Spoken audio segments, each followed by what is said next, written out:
前录制条视频我说一直都经常叫我孩子的人现在不在了，我爷爷他走了。那天才跟他通完电话，他还说自己身子好得很，反复跟我说孩子别太累。我笑着回答爷爷我忙完就回，你别抬那些重的东西。没想到那是最后一句罢了。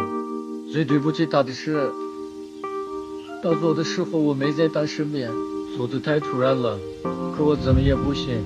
我爷爷从没靠过拐杖，怎么说走就走了呢？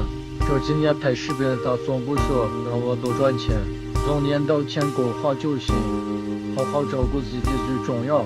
磨面是爷爷家族长事业，他平时忙着去树木磨面，他自己想卖。有一次帮他装面粉，我就劝他爷爷别自己想买面粉了，你要啥我可以给你买，在家写着多好。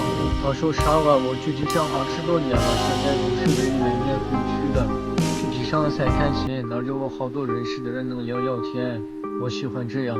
我爷爷就是这么实在的人。有一次我帮他生面粉多了几十个，他说给客户的多了没事，少一颗都不行。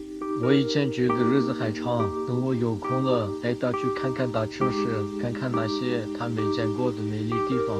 可现在说啥都晚了。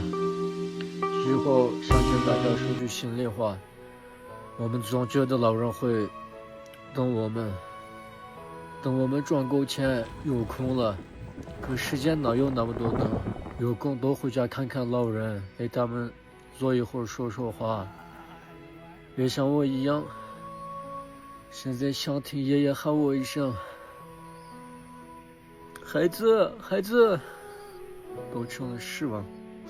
这段时间我可能常不会更新了，我想好好收拾一下他的磨盘，把家里他没干完的活接着走了，就像他还在的时候一样。也非常感谢大家这几年陪着我和爷爷，有你们的支持，我们才在这片土地上留下了好多美好的回忆。谢谢大家的支持。